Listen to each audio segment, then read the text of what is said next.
जैसा आपको पता है कि कासगंज ज़िले के भरगन में अभी प्रशासन द्वारा एक बहुत बड़ी कार्रवाई हुई है। वहाँ के जो पूर्व चेयरमैन हैं अहमद नफीस कालिया, उनकी करीब 1,28,60,000 की जो प्रॉपर्टी है वो बताया जा रहा है कि प्रशासन ने जब्त की है। मैं शासन प्रशासन का बहुत आदर करता हूँ। जिलाधिकारी का जो न्यायालय है यानी कोर्ट है, उसका भी मैं बहुत सम्मान करता हूँ। उनके आदेश पर ये कार्रवाई हुई है, प्रॉपर्टी भरगन में जब्त हुई है।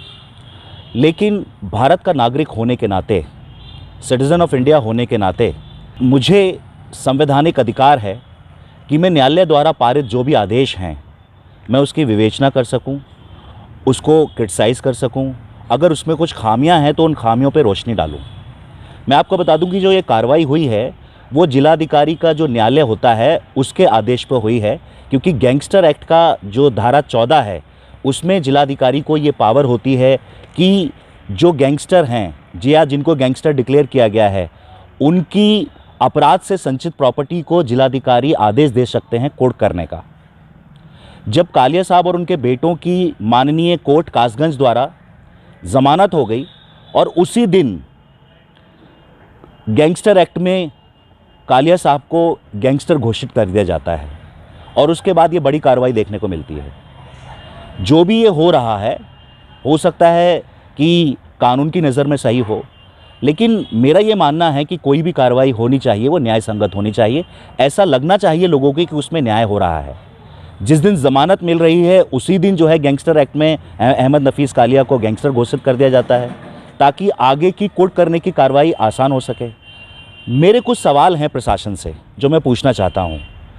जब सेक्शन 14 में जो गैंगस्टर एक्ट का है उसके अंदर कोर्ट करने के आदेश हुए, क्या प्रशासन ने आदेश देते समय ये देखा कि जो प्रॉपर्टी कुर्क हो रही है या प्रशासन जिस प्रॉपर्टी को कुर्क कर रहा है क्या वो अहमद नफीस कालिया की है जिनको गैंगस्टर एक्ट के तहत गैंगस्टर घोषित कर दिया गया है?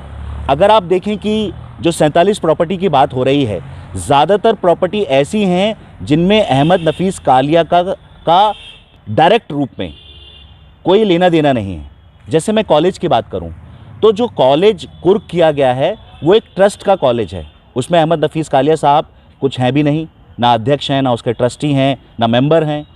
तो ऐसे में सवाल उठता है कि जब वो ना ट्रस्टी हैं ना उसके मेंबर हैं तो उसको कैसे कहा जा सकता है कि अपराध से संचित कोई प्रॉपर्टी है? फिर उसमें करीब 1600 बच्चे पढ़ रहे हैं। क्या प्रशासन ने ये सुनिश्चित किया कि उन 1600 बच्चों के लिए कोई वैकल्पिक व्यवस्था करनी है? उनके एग्ज़ाम भी होंगे, उनके प्रैक्टिकल्स भी होंगे, तो 1600 बच्चों का भविष्य है। आप गए और आपने एकदम से 1600 बच्चों के भविष्य पे एक तरह से ताला लगा दिया। आपने प्रॉपर्टी कुर्क नहीं की कॉलेज की, बल्कि आपने बच्चों के भविष्य पे ताला लगा दिया। अभी तक इतने दिन हो गए प्रशासन को कोई वैकल्पिक व्यवस्था नहीं की गई है। दूसरी चीज़ आप देखें कि जो कोल्ड स्टोरेज कुर्क किया गया है वो भी कोल्ड स्टोरेज मुझे बताया गया है कि उसमें भी कालिया साहब किसी भी तरह के मेंबर नहीं हैं, किसी भी तरह का वो उसके मालिक नहीं हैं, तो फिर कुर्क क्यों किया गया? तीसरी चीज़ की जितनी प्रॉपर्टी हैं उनका जो वैल्यूएशन हुआ है यानी जो उनकी कीमत प्रशासन ने आकी है वो तिगनी चौगनी आकी है, ताकि ये दिखाया जा सके कि इसमें जो गैंगस्टर हैं जिनको गैंगस्टर कहा जा रहा है अहमद नफीस कालिया, वो इतना ज़्यादा प्रॉपर्टी को उन्होंने संचय कर लिया है। जैसे मैं आपको बताऊं कि कोल्ड स्टोरेज की जो वैल्यूएशन बताई गई है वो 75 करोड़ बताई गई है। आप किसी से भी पूछ लीजिए जाकर, एक कोल्ड स्टोरेज 7 से लेकर 8 करोड़ रुपए में बन जाता है। यानी कि ये जो 75 करोड़ की वैल्यूएशन बताया गया है प्रशासन द्वारा, इसमें तो 7-8 कोल्ड स्टोरेज बन जाएंगे। तो मान के चलें कि कोल्ड स्टोरेज में 6 बेनामे हैं, तो 6 बेनामों को आप 6 प्रॉपर्टीज़ नहीं कह सकते, वो एक कोल्ड स्टोरेज की प्रॉपर्टी है और उसमें भी अहमद नफीस कालिया का कोई लेना देना नहीं है, उसको आपने सीज कर दिया है। फिर प्रशासन ने ओवर वैल्यूएशन तो किया ही है, यानी कि प्रॉपर्टी को बहुत ज़्यादा आंका है, इससे ये दिखाया जा सके कि इन्होंने कितना ज़्यादा प्रॉपर्टी को जो है अपराध के माध्यम से कमा लिया है। पैसा कमाना, जायज़ तरीके से पैसा कमाना कोई अपराध नहीं है। हाँ, इनकम टैक्स ये लोग भरते होंगे, भरा भी होगा।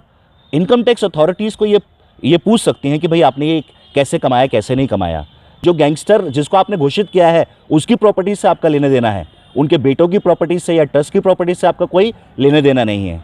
एक और प्रॉपर्टी जो प्रशासन ने कुर्क की है वो पैतृक प्रॉपर्टी है, यानी कि अहमद हफीज़ कालिया के जो दादा हैं उनकी 16 विषय ज़मीन थी, वो 4 भाई थे, 4 भाइयों में बटी। उसके बाद कालिया साहब जो हैं 4 भाई हैं, वो 4 भाइयों में बटेगी, यानी कि जो इनके दादा को मिली होगी वो 4 विषय जगह मिली होगी। और फिर अहमद नफीस कालिया 4 भाई हैं, तो कालिया साहब को 1 विषय मिली होगी। तो आप 1 विषय को कुर्क कर सकते थे, आप 16 की 16 विषय को कुर्क नहीं कर सकते हैं। दूसरी चीज़ जो आपने कोल्ड स्टोरेज कुर्क किया है, आपने ये देखा कि उसके अंदर 10,000 बोरियां हैं, आलू भरे हुए हैं किसानों के। किसानों ने क्या अपराध किया है? प्रशासन ने अब तक कोई वैकल्पिक व्यवस्था क्यों नहीं की? ये मेरा सवाल प्रशासन से बार बार है कि जब भी आप कुर्क कर रहे हैं आप वैकल्पिक व्यवस्था नहीं कर रहे हैं। दूसरा, जब कुर्क करने से पहले आपको रिसर्च करना चाहिए था, आपको ये देखना चाहिए था कि इनकी खुद के नाम पर प्रॉपर्टी कहाँ कहाँ है। अगर वो प्रॉपर्टी ट्रस्ट की हैं, अगर वो प्रॉपर्टी संस्था की हैं, तो आप कुर्क नहीं कर सकते, क्योंकि अहमद नफीस कालिया किसी भी संस्था के, किसी भी ट्रस्ट के ना तो ट्रस्टी हैं, ना मेंबर हैं, ना अध्यक्ष हैं। एक और बात जो प्रशासन ने गौर नहीं किया है कि चाहे वो कोल्ड स्टोरेज हो या कॉलेज हो, ये सभी का सभी जो है वो स्टेट बैंक ऑफ इंडिया से लोन लेकर बना है। करीब 5 करोड़ रुपए का लोन लिया गया है। लोन को जो है संज्ञान में नहीं लिया गया और ये बता दिया गया कि 1,28,60,000 रुपए की प्रॉपर्टी प्रशासन ने कुर्क की है। तो सवाल मेरे प्रशासन से बहुत सारे हैं। मैं इतना ज़रूर कहूँगा कि मेरा जो भरगन की राजनीति है उससे कोई लेना देना नहीं है। भरगन में कोई भी चेयरमैन बने, इससे मुझे कोई लेना देना नहीं है। जब तक ये लड़ाई भरगन की थी मैंने नहीं बोला, लेकिन अब मुझे ऐसा प्रतीत हो रहा है कि किसी के साथ अन्याय हो रहा है। तो जहां अन्याय होगा वहां पर अब्दुल हफीज़ गांधी बोलेगा, चाहे अब्दुल हफीज़ गांधी को कितना भी नुकसान हो जाए। मैं भरगन की राजनीति में नहीं पड़ने वाला।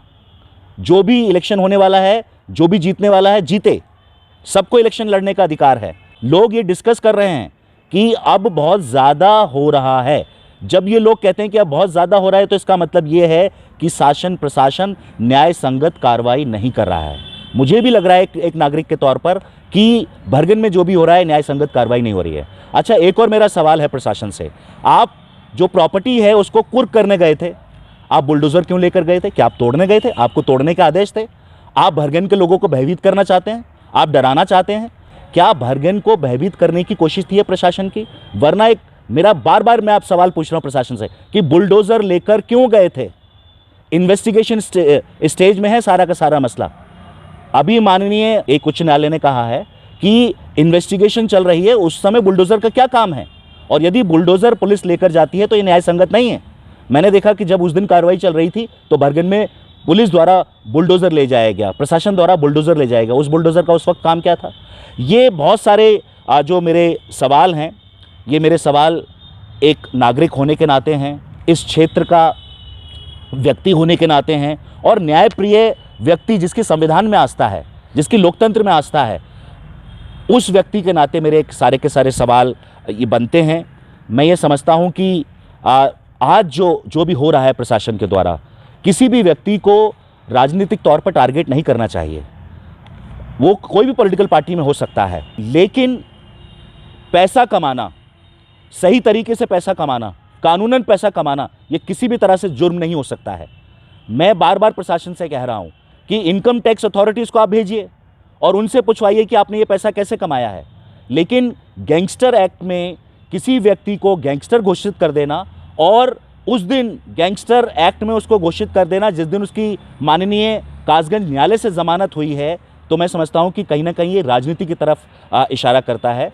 भारत में हर किसी को राजनीति करने का अधिकार है, भारत में हर किसी को पैसा कमाने का अधिकार है, जीने का अधिकार है। शासन प्रशासन को ये देखना चाहिए कि उनके किसी भी एक्शन से जो व्यक्ति के संवैधानिक अधिकार हैं उनका उल्लंघन नहीं होना चाहिए। मैंने ये देख रहा हूँ कि जो भी ये कार्रवाई चल रही है, व्यक्ति के ख़ास व्यक्ति जो भरगन का रहने वाला है उसके कहीं ना कहीं संवैधानिक अधिकारों का उल्लंघन यहाँ पर हो रहा है। मैं फिर से आप लोगों के बीच आऊँगा, आज मुझे इतना ही कहना था। और मैं दोबारा से कह दूँ, ये वीडियो जो लोग सुनेंगे वो ये लोग जान लें कि अब्दुल हफीज़ गांधी डरता नहीं है, ना शासन से डरता है, ना प्रशासन से डरता है। मैं वो बात कहूँगा जो न्याय संगत होगी, मैं वो बात कहूँगा जो संवैधानिक होगी, मैं वो बात कहूँगा जो कानून के परे नहीं होगी, कानून की परिधि में होगी। और भारत के नागरिक होने के नाते मुझे संवैधानिक अधिकार है कि मैं किसी भी माननीय न्यायालय के आदेशों का या जिलाधिकारी के न्यायालय के आदेशों की एक फेयर क्रिटिसिज्म कर सकूं, उसकी एक तरह से जो उसमें टेक्निकल खामियां हैं, जो उसमें टेक्निकल कमियां हैं, उस पे मैं प्रकाश डाल सकूं, वही मैंने कोशिश आज यहाँ पर करने की कोशिश की है। मुझे उम्मीद है कि आप सभी लोग जो भी मुझे सुन रहे हैं, उनसे मेरा ये आग्रह है कि मैं भरगन की राजनीति में किसी भी तरह से कोई मेरी दिलचस्पी नहीं है, लेकिन जब भरगन में कुछ गलत हो रहा है तो अब्दुल हफीज़ गांधी गलत के खिलाफ खड़ा होगा। पहले भी मैं खड़ा हुआ हूं और आगे भी मैं खड़ा होता रहूंगा।